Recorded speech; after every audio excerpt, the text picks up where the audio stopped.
Luis has joined me today to talk about his book chapter titled Mapping the Invention of the Early Spanish Empire, in which he promotes the idea that what was invented in the early years of the so-called Spanish Empire was not America as an object, but an empirical space which was called America. He does so through the critical analysis of three maps, tying each to a distinct geopolitical imaginary throughout 16th century Spain. Luis, welcome. Thank you, Michael, for having me. Absolutely. So let's dive right in. In your chapter, you mention at some point, you say, reflecting on the relationship between invention and episteme, you highlight the distinction between an object of study and an empirical space. Why is this distinction so important? Well, it's very important because in our academic circles, we, in the urge to become more scientific, we have come to speak about epistemic objects, which are our matter for research. We sometimes take them very easily, as if they were out there, that we just identify them, bring them into our thinking space or our laboratory, and then analyze them. And we expect them to tell us a story. It's as if we were to sit them in front of us and we just describe them and we try to make sense of them. Mm-hmm. But the difference here, when we're talking about an empirical space, is that we do not take that empirical object or that epistemic object, sorry, as a given. But yeah, we invite the empirical object to sit in front of us, and then we ask of it, what makes you possible in the first place? How is it that we come to think about you, rather than assuming that that object does exist? In the process of asking that question, we start reflecting on a set of complex epistemological elements, sets of beliefs, disciplines, disciplinary knowledge, traditions of thought. In fact, the way in which our I has been encoded and the way in which we have been schooled to reflect about different things, we realize that there's nothing really innocent about that object. There's nothing particularly natural to it, but it is a creation of our own intellectual self. And when we treat it as such, but we're explicit about it, then we can be very honest about saying, okay, this is not an epistemic object as such, but this is my experience of dealing with a very particular phenomenon, which I am objectifying in this or that matter. So when we talk about an empirical space, I'm a big believer that we actually invent spaces. And that is part of what we end up doing. So rather than assuming that we have a scientific level playing field where we have objects that we sit in front of us and describe and analyze, we assume that this is an inventing field where we have to be explicit about our own creations. We need to reflect about the implications of such creations. And from that standpoint, then we can go and reflect and analyze. So it's all about being very aware of the object you're studying and not viewing it as just an object of study, but as this empirical space, as you just described.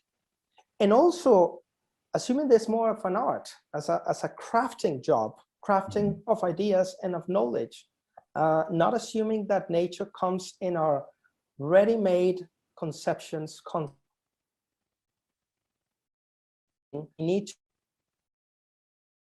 You're breaking up a bit. So let me give you a very simple metaphor here. Oh, can you hear me now? Yeah, your last few sentences got lost. So let me give you a short metaphor here to illustrate this. It's as if you wanted to build a stone house. You don't start with ready-made building stones. You have to go to the quarry and cut them down. And they're not going to fit exactly for what you want. You're going to have to shape them. And for a particular corner, you won't find the ready-made cut piece. You have to shape it on the spot as well. Well, an empirical space is assuming that material to be something that you're molding into something you want to do something with. That's what I mean by an empirical space.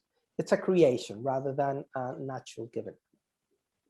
Very good. I think it's clear. And that nicely leads me to the next question, because at some point you emphasize the tension between experiential knowledge derived from oceanic navigation and exploration and theoretical cosmography based on treatises and the teachings of the ancients. How was this tension reconciled at the time? Did one or the other take precedent? So theory versus practice, essentially. It's very interesting because, of course, we deal here with ideal types, and in the chapter, a bit too quickly identifying them as two different forms of knowledge. But in reality, it was never very clear where the theoretical part began and ended, or where the experiential part, because of course, thinking is experiential. Theorizing is as empirical as any other practice, because you're actually doing something, it's an action, right? The debate at the time had to do with the so-called armchair cosmographers who sat in Seville or in Madrid, and they were dealing with material that was being provided to them by people who were in the field, who were navigating the waters, pilots, cosmographers who were actually charting the maps on the ships themselves. They would collect all this material and create a master chart, or the Padrón Real, of which we'll speak more in a moment. Versus, okay, so this was the person who was there, who had not, in many cases, been at sea. And that was very, very much the case of the early piloto mayores. The piloto mayor was the chief cosmographer of the realm, who was employed by the Casa de Contratación and had as part of its functions to create this master chart.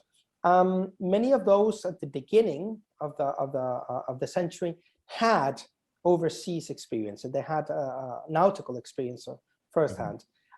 Thereafter, they didn't, but they were very well trained and very versed on the information that was coming from other disciplines as well. And the idea was to put it all together.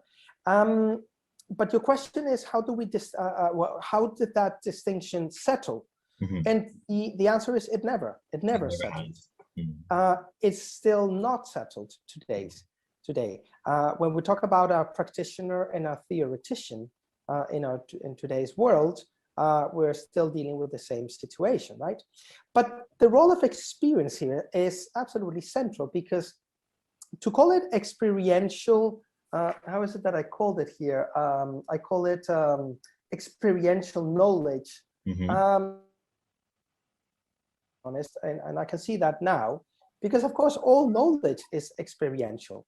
We all go through an experience of thinking, but the experience is different. I think this was more situated experiential knowledge, in the sense that you take a cartographer like Vespucci, and here I'm talking about Americo Vespucci, who had several transatlantic trips on his back when he was doing the Piloto Mayor job. Or you take an Alonso de Santa Cruz, who came much later, and he had not been on ships as Vespucci had. And yet Santa Cruz could make some incredible projections that Americo Vespucci couldn't at the time. They both had experience, but it was situated differently. Now, the relevance of that ultimately is that, of course, we theorize about the world that we experience, and how we experience such world matters in the way we're going to see it, and we're going to tell it to others. And of course, a theorization is an attempt to try to simplify reality into something that could be understood under very specific rationalities or principles, if you wish. So this is a bit to say that there is a distinction, but it's a theoretical distinction that we do as academics, and reality is never clearly cut. And lastly, it's never solved. The tension will always be there. It's almost like two sides of the same coin, and we should be aware of the interrelatedness of theory and practice. Absolutely, yes. All right. Then let's get into one of the maps, the world map by Diego Ribeiro from 1529, also considered to be part of the Padrón Real, which you already mentioned. Can you explain what was so special about this Padrón Real and what makes this map unique as a site of experimentation? Well, the Padrón Real is very interesting because recent scholarship on the topic has actually come to the conclusion, one which I very much share, is that the Padrón Real was not just simply a map. It was not simply a chart, which, by the way, I make this distinction between map and chart. Mm-hmm. Chart is normally nautical, right? It's to get to places. So this was meant to be a royal chart Mm-hmm. that would serve as the model upon which new findings could be incorporated. So you would have a state-of-the-art, up-to-date chart of the empire, so to speak, as a space, a global space, which you can then provide parts of which parts of it to whoever was going to sail to a specific part of the world. That was the idea. It was a bit like a real-time, almost real-time information. And there was an expectation that it would be accurate. That means that it could represent faithfully what that global space was about, but that could also be as precise as possible. Now, the map of Rivero is very interesting because it makes several claims, and when you observe it carefully, you actually see that Rivero included some of the scientific instruments on sides of the map. It's a bit like when you want to sell something and you cannot define it very clearly, you can resort to visual imaginaries, right? Like a restaurant wanting to sell a burger. It's very difficult to visualize. So you just put a beautiful picture of a burger, right? And that kind of gives you an idea of what it is. Or if you want to claim the legitimacy of something that you're doing, you display your diplomas or your objects of your instruments and so on. That's what Rivero was doing there. He was providing a map which, cartographically speaking, we could say was at the state of the art, but it was trying to persuade the viewers that it was so because it was using some instruments. So if you look at the different instruments that are included there, or the windrows in that beautiful map, is trying to display that. But it also makes use of latitude in a particular way that had not been displayed as scientifically as it had until then. This is cosmography at its best.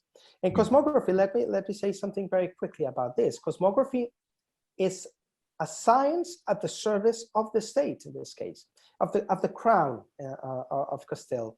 And it is meant to be useful knowledge. This is not a cosmology of the outer space for the sake of it. This is actually useful knowledge. Nowadays, we talk about the usefulness of knowledge.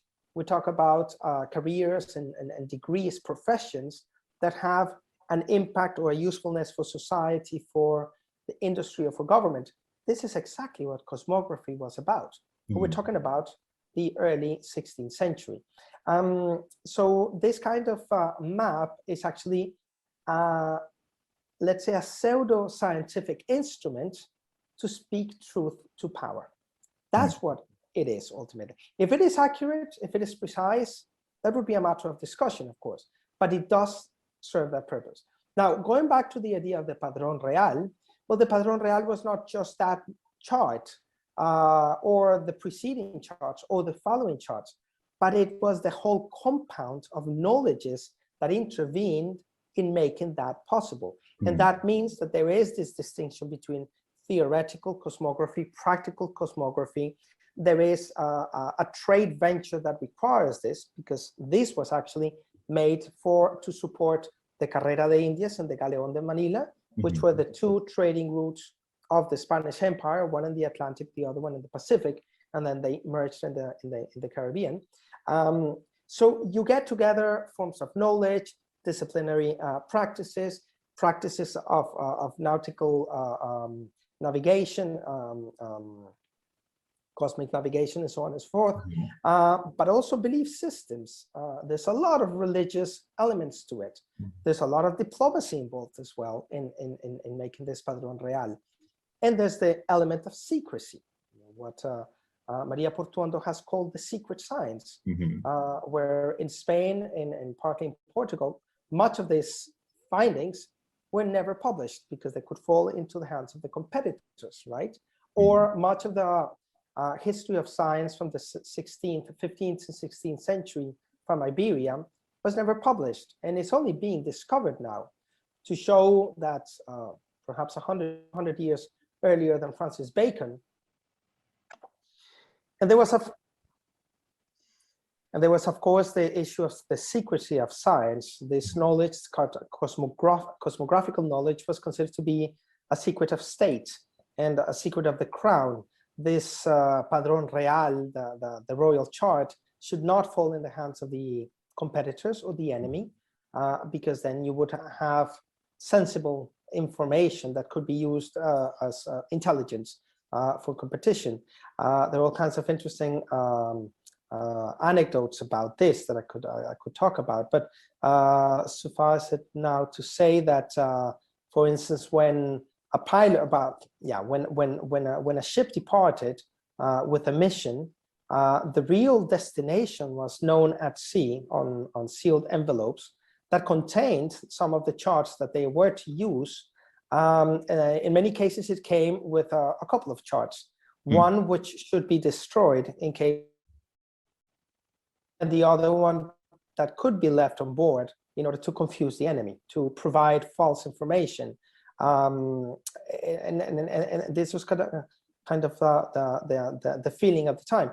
Much of that knowledge, which was codified, it was written down, was not published, and studies in the history of science and technology from the 16th century tend to ignore this. Jorge Cañiceras Guerra, for instance, has written a lot about this situation. Maria Portuondo has written about secret science and exactly the narrative of the Padrón Real. So it's a fascinating story there. If we were to look for the Padrón Real as such, we actually don't have it. It's like looking for the Holy Grail. But in the same way that the Holy Grail issue, it tells us a lot about our imaginary of the time and the way we understand things, order, power, and governance. Well, the Padrón Real does exactly the same thing for us. So without having it, it gives us a lens into the 16th century, into the visualization of an epistemic community. Exactly. Absolutely. Okay, so Luis, thank you so much for having this conversation with me. I hope you enjoyed it. I think it gives the people a good view, an overview of what your chapter is about, and I hope they'll go and read it. And thank you so much. Thank you, Michael. Thank you very much.